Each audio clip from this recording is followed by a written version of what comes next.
USS Baltimore is the 10-star naval reward in 2020's Operation W.I.N.T.E.R event. It's the 5th American heavy cruiser in the game, and should be the most powerful out of all of them. So, how does it perform in War Thunder? First, a bit of history on the ship. I plan to cover the whole class in much more depth later, but that will have to be its own video. USS Baltimore was laid down in 1941 and commissioned in 1943. The Baltimore class was America's first heavy cruiser class above the treaty weight limits, along with being the only heavy cruiser class to both begin and finish production during World War II. USS Baltimore served in the Pacific Theater during World War II, serving a role of shore bombardment and carrier escort, taking a short break in 1944 to carry Franklin D. Roosevelt to Pearl Harbor and Alaska. North Korea claims that USS Baltimore was sunk in 1950 by their torpedo boats. However, Baltimore wasn't actually present at the battle. USS Juneau, HMS Black Swan, and HMS Jamaica engaged and destroyed many of the torpedo boats without taking any damage. USS Baltimore was decommissioned in 1956 and kept in reserve, and eventually scrapped in 1972. Baltimore's primary armament consists of 9 8-inch 55 caliber, or 203mm, cannons split into 3 turrets, 2 up front and 1 aft. These are the later versions of the 8-inch 55, though the only differences present in War Thunder are the addition of super heavy ammunition and a marginally faster reload. The reload maxes out at 15.2 seconds, and the dispersion is the same as the other American heavy cruiser guns, so not particularly great. USS Baltimore gets 4 shell types: Common, Super Heavy APCBC, HE, and SP Common. Both of the common shells are effectively semi-armor piercing, and are pretty similar to each other in performance, with the SP variant having a little more pen and a little less filler. Personally, I prefer the standard common shell, since against armored targets it's better to use full AP. Either shell is fine though. The high explosive shells are pretty standard, being good against ships with little to no armor, but otherwise not very useful. The super heavy armor piercing shells are interesting, and a bit strange in War Thunder as is. These are significantly weightier than standard armor piercing ammunition and have more explosive filler, but are also slower with a significantly worse ballistic arc. The intended use in real life is to hit the thinner deck armor of ships at longer ranges, using the heavier weight and harsher ballistic arc so that gravity will pull the shell down into the deck of the opposing ship, bypassing the main armor. However, there are some issues with this in War Thunder. Ballistic arcs for the shells in War Thunder aren't the same as real life, generally being flatter, mean that shells won't hit deck armor at ranges they realistically might. The penetration is wrong due to the DeMar formula, lacking around 30 to 50mm of penetration depending on the range. Both of these issues are present on many other guns in War Thunder, so the Mark 21 AP certainly isn't the only victim. War Thunder's engagements also take place at much shorter ranges than real life, so plunging fire to hit an enemy's deck isn't really an option most of the time. Overall, the Mark 21 AP functions as a more damaging but slower variant of the standard Mark 19 AP that US heavy cruisers already have. It's better at very close range, however most of the time it's roughly the same or potentially even worse, due to being harder to hit with and impacting the enemy's belt at much worse angles.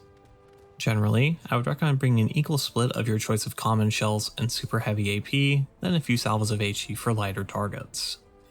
Anti-air armament is where Baltimore shines the most. It carries 12 5-inch 38 caliber or 127mm cannons split into 6 turrets, 48 40mm auto cannons split into 12 quad turrets, and 24 20mm cannons. The 5-inch 38s get HE and HEVT. The HEVT is easily the better shell due to both its proxy fuse and having a higher fragmentation modifier, so it should be the exclusive shell prop for this gun. Overall, Baltimore has an incredible anti-air net that can stop planes of all types at any range, making it almost impossible to attack from the air and expect anything to come of it. It can easily cover ships near it too, keeping everything within a few kilometers relatively safe from an air attack. Defending its team against aircraft is what Baltimore does best, and is the main reason to use it currently. In survivability, Baltimore is deceptively terrible. There are many issues with the current armor scheme, such as missing the anti-frag hull and bridge armor entirely, though it's more than I can really cover here alone. The main issue, however, is the shell rooms beneath the turrets. While they couldn't be detonated by direct damage in real life, like every other shell room, in War Thunder they explode from just about any damage they take. This makes the ship particularly susceptible to instant deaths, as just about any heavy cruiser or dreadnought shell can cause a one-shot upon hitting the barbette. This is an issue on many ships, and Baltimore's particularly exposed shell rooms really don't help. Overall, Baltimore has incredibly low survivability, mainly due to the shell room issue. If that's fixed, it should be a lot better, but as it is, it's very easy to kill. Last is mobility. With a top speed of 61 km per hour, Baltimore's average as far as cruisers go, and there's nothing really to say there. For playstyle, USS Baltimore primarily works as an anti-air ship, covering both itself and allies from any aircraft that try to attack. Against surface targets, it's forced into the role of a brawler due to its low accuracy and the low speed of the AP shells, needing to get in close to consistently hit vital sections of enemy ships. Try to use the terrain on a map to get in close and end fights with enemy cruisers using a single salvo of AP into their ammunition racks before they can do the same to you. At long range, the Baltimore struggles to consistently hit vital components due to its poor accuracy, so it really does need to get into close range to effectively deal damage. Avoid fighting dreadnoughts entirely. Baltimore simply can't fight them on even terms, like almost every other cruiser in the game, so just use what terrain you can to stay out of their line of sight. If you get a map without terrain, like most of the Conquest ones, just go bow in and hope that most enemies don't target you. As for whether or not Baltimore is worth it, at the moment, no. It's currently much weaker than most of its competition at 5.7, and even if both Baltimore's armor and the general naval damage models are fixed, it'll still be as useless as most of the other cruisers against dreadnoughts. At the moment, it's possibly the strongest anti-air ship in War Thunder, only really competing with the HMS Tiger for the title, which does give it a niche, but overall it does struggle in most matchups.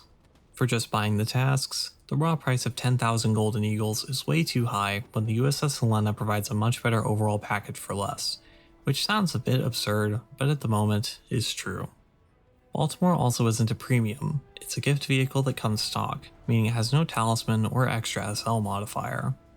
For modification order, I would recommend Toolset, Fire Protection System, 8-inch Mark 21 APC-BC, Rudder Replacement, Anti-Air Armament Targeting, Auxiliary Armament Targeting, 5-inch AAVT Mark 31, Shrapnel Protection, Ventilation, Ammo Wetting, and Engine Maintenance.